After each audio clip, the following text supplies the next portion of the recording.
Tudo isso é dado a mim, mas de maneira alguma retirando de mim o livre-arbítrio. Eu não deixo de ser livre, eu não deixo de poder escolher.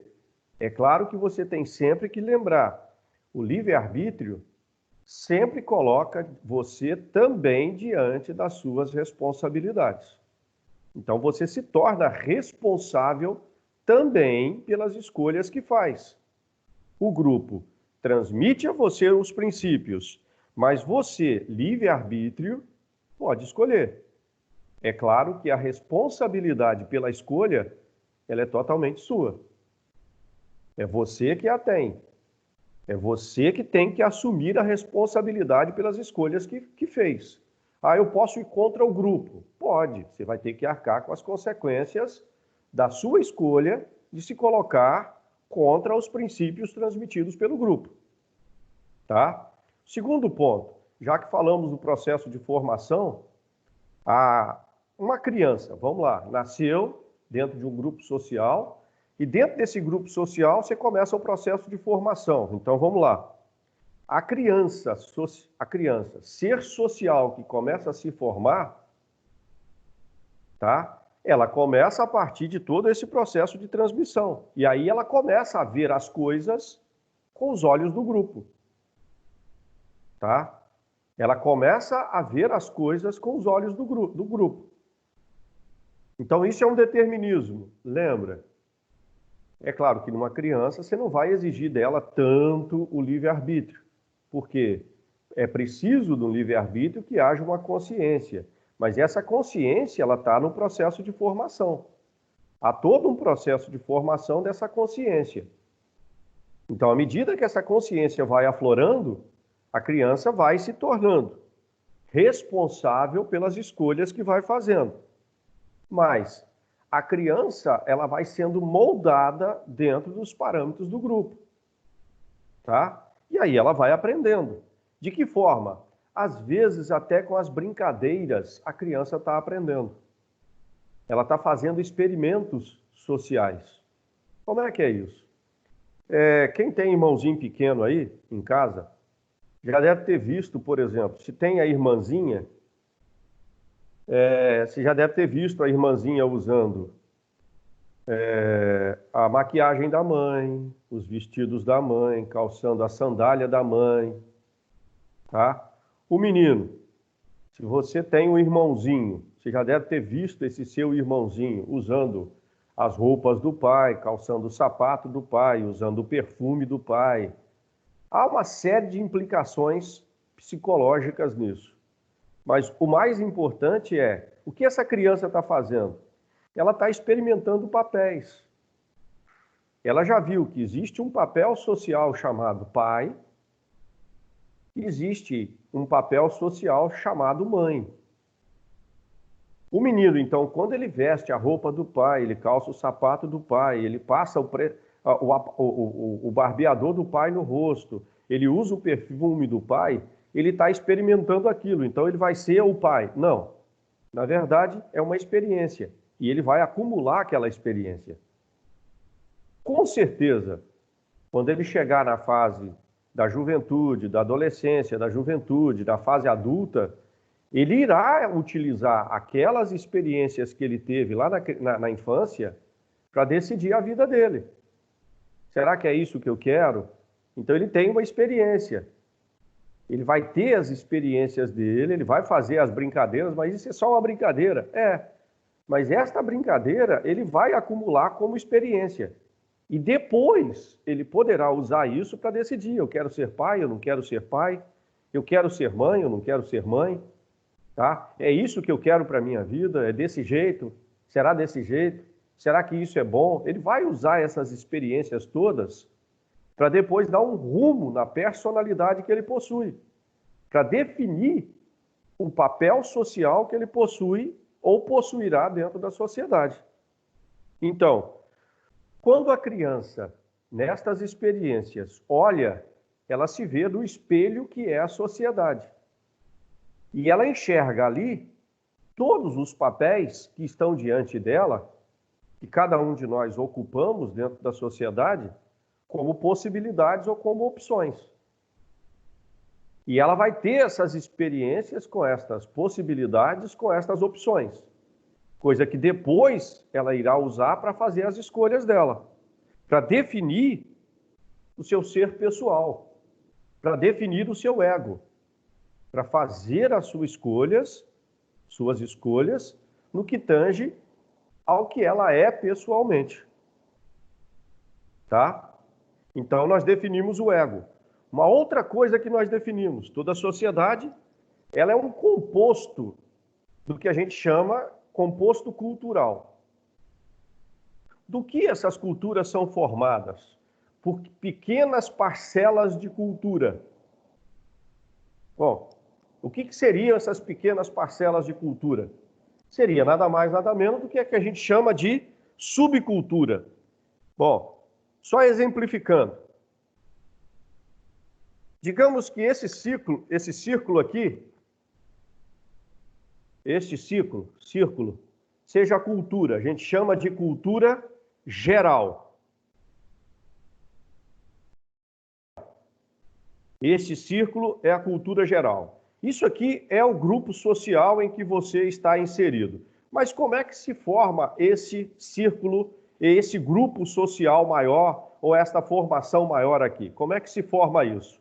Eu posso dividi-la aqui num punhado de outras partes menores.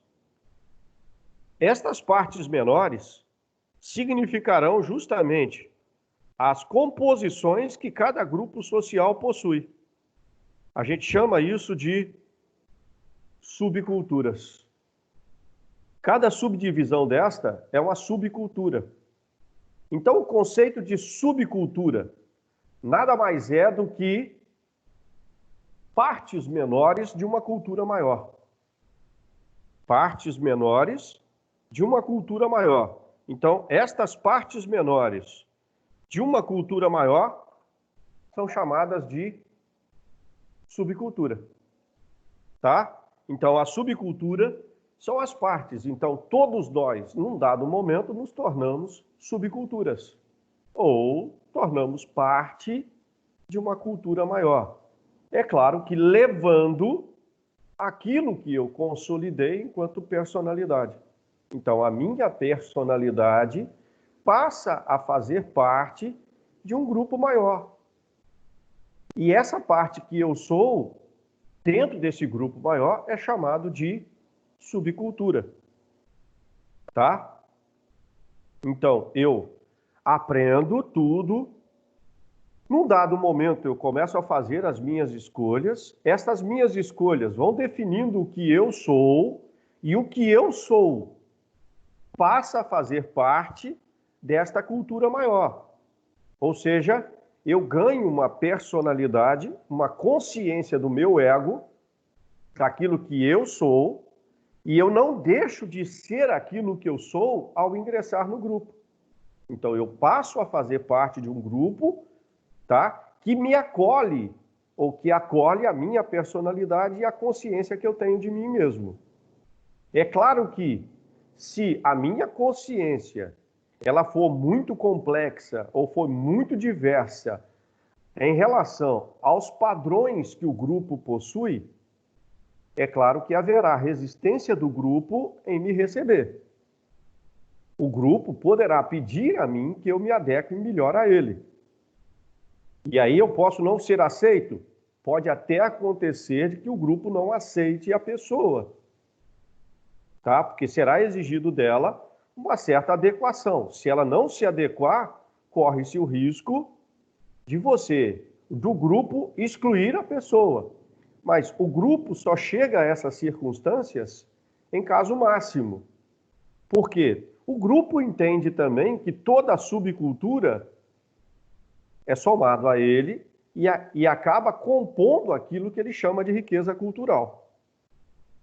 Então, a riqueza cultural de um determinado grupo vem, em parte, de uma construção coletiva, mas muito mais da diversidade que o grupo possui.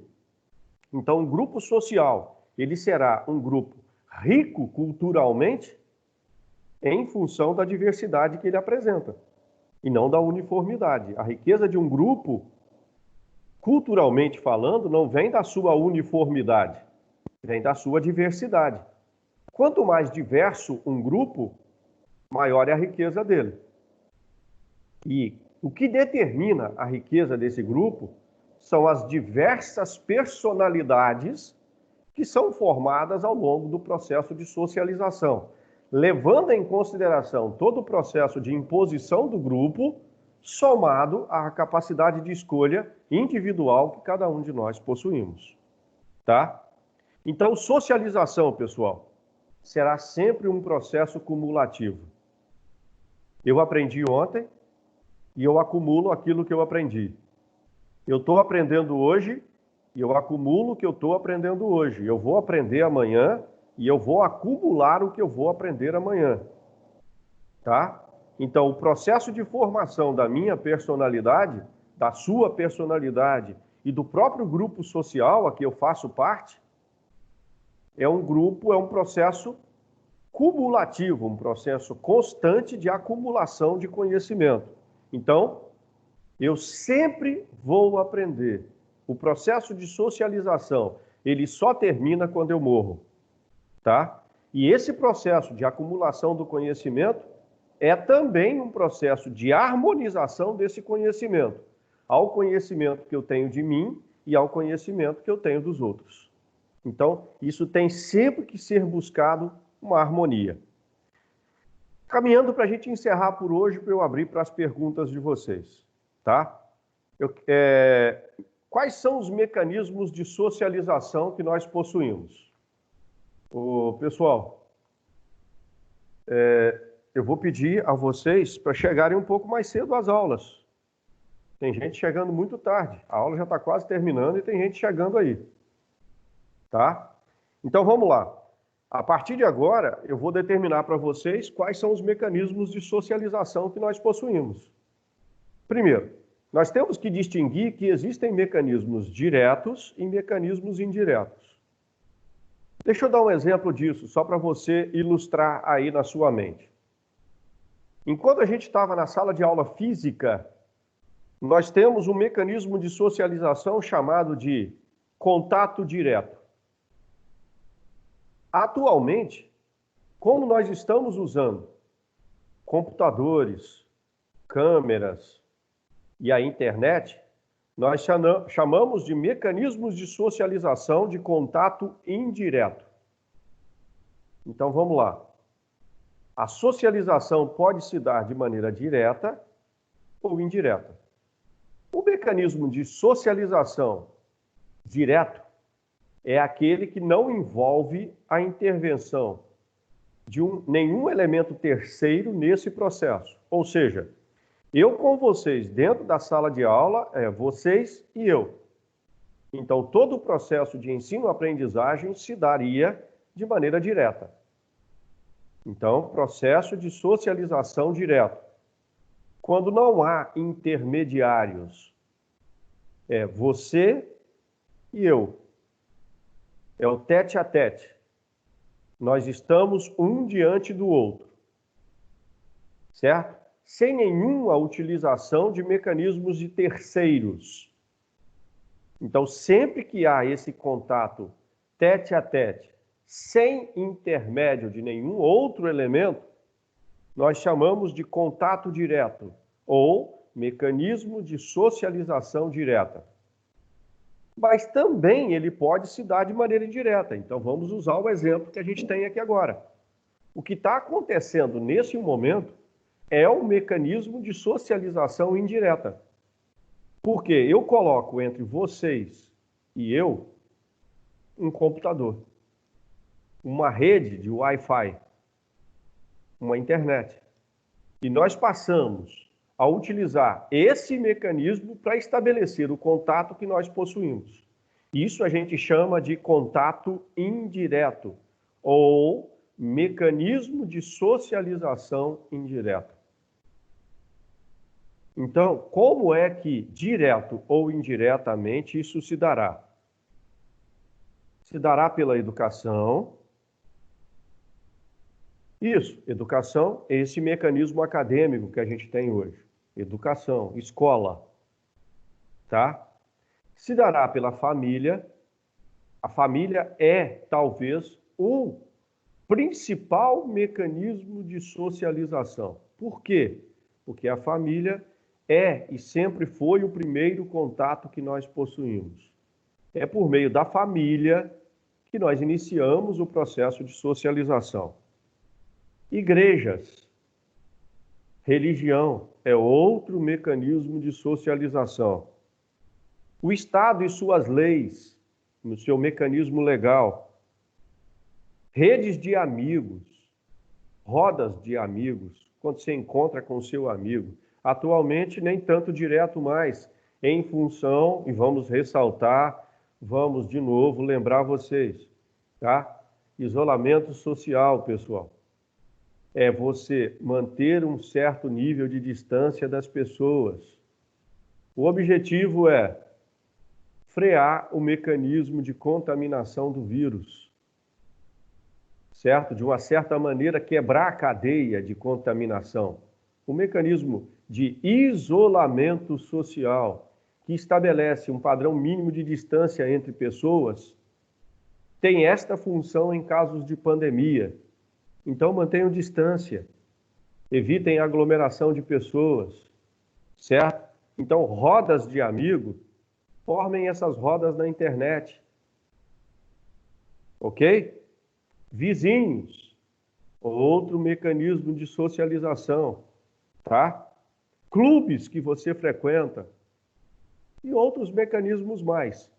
A partir da próxima aula, nós vamos começar a estudar individualmente cada um desses mecanismos, tá? A gente começa a fazer o estudo individualmente de cada um desses grupos, tá? À medida do possível, eu vou estabelecendo com vocês onde nós estaremos no livro de vocês. Então, sempre que eu iniciar o capítulo, um conteúdo novo, eu vou estabelecer para vocês, ó, isso atualmente encontra-se no capítulo tal, tá? A gente ainda, na próxima aula, nós estaremos no capítulo 2 ainda, tá? Então, no capítulo 2, a gente vai seguir ainda no capítulo 2, tá bom? Como tarefa, para a gente encerrar essa minha fala por hoje, eu quero deixar para vocês, abram o livro de vocês, a página, eu vou compartilhar uma tela aqui, você vai abrir o seu livro na página 34, tá? E eu quero que vocês façam as atividades seguintes aí, fazendo um favor. Espero que vocês estejam vendo essa página aí que eu estou postando para vocês. Acho que agora estão, né? Estão vendo? Sim ou não, pessoal? Sim. Então, beleza.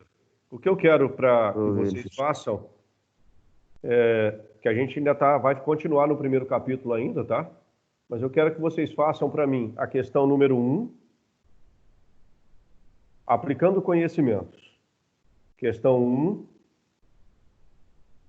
questão 2 e questão 3. Certo? Então, façam essas 3 atividades, fazendo um favor. 1, 2 e 3. Beleza? Na próxima aula, nós vamos tratar sobre grupos sociais, sobre formação de grupo social, tá?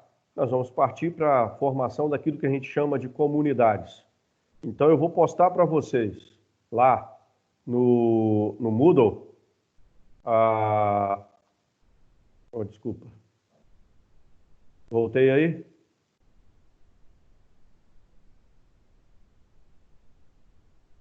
Voltei? Ótimo. Voltou. Beleza.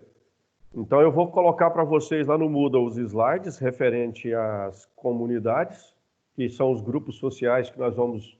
São os mais conhecidos que nós vamos trabalhar a partir da próxima aula, tá? E eu vou colocar para vocês lá no Moodle os slides, então vocês acessem lá, tá? E devo colocar também, assim como eu coloquei, está lá no Moodle para vocês uma questão, e aí vamos lá. Resolvam aquela questão lá, tá? Lá no Moodle, lá mesmo, tá? Eu quero que vocês façam lá mesmo, não precisa enviar para mim não, beleza? E agora, eu quero marcar com vocês a data para entregar o trabalho. Minha sugestão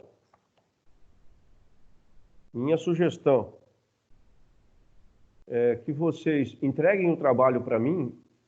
Eu vou marcar com vocês para o dia 4 de abril, 4 de maio, pode ser?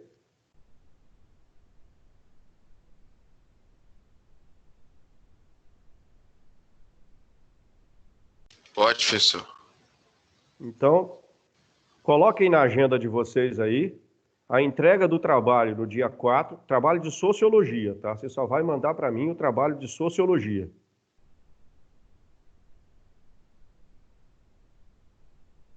A filosofia a gente marca depois, tá?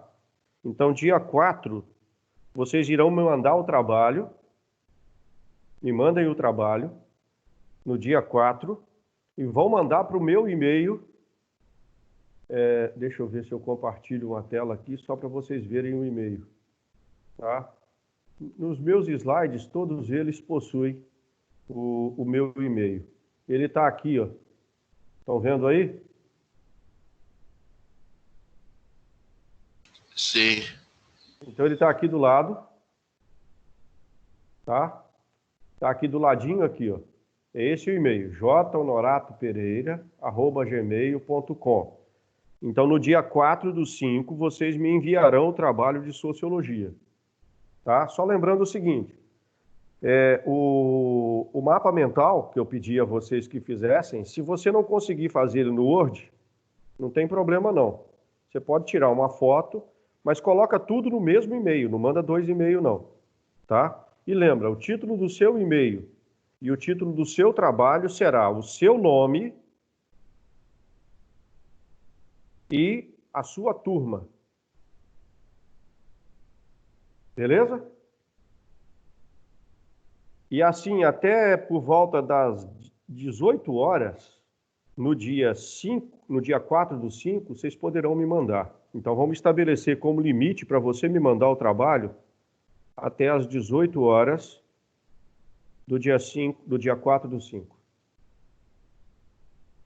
Beleza? Deixa eu voltar aqui. E aí nós passamos para as dúvidas de vocês.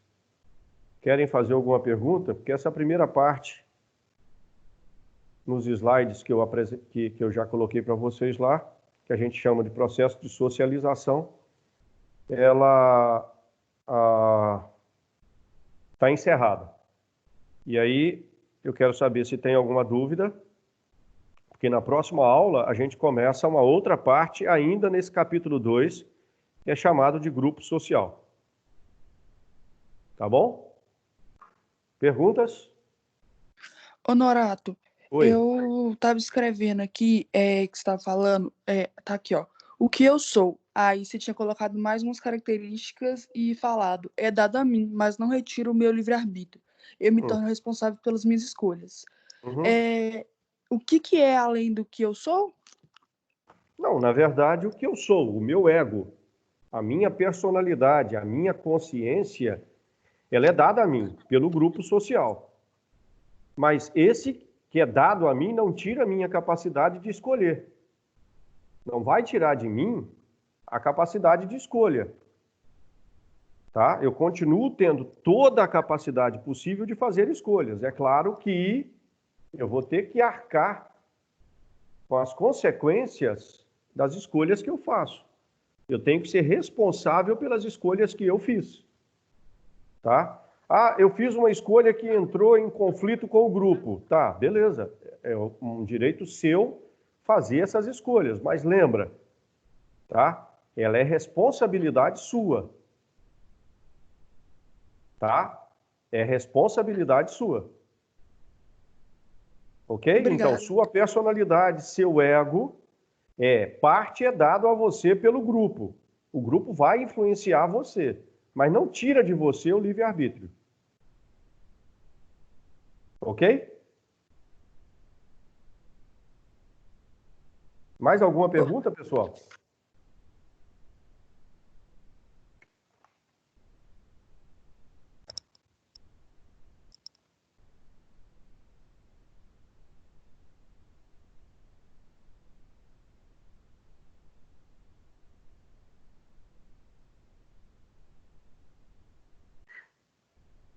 Honorato, Oi. em relação ao ser humano ser político, o que que isso significa? O ser político também não é muito uma opção nossa. Já que vivemos em sociedade, ser político é praticamente algo natural da nossa vida. Porque, querendo ou não, você participa dessa sociedade. Então, todo o processo de participação da sociedade, de maneira direta ou indireta, é uma postura política. Tá? Assim como você é racional, porque você é um ser pensante, você também é um ser político. Por quê? Você está inserido dentro de um contexto social, e qualquer contexto social é chamado de contexto político. Então, por menor que seja a sua participação na sociedade, ela é uma participação política, tá? É claro que aí nós vamos ter que, você vai ter que entender que existe a participação natural, que você vive em sociedade, mas você pode optar por aprofundar essa sua participação. Aí seria, no caso, por exemplo, de um país como o nosso, que adota a postura de uma república constitucionalista pluripartidária, você pode optar por fazer parte de um partido político. Então, aí, além de participar politicamente, você vai participar partidariamente, ou seja, você vai tomar partido dentro daquela conjuntura toda. Ok?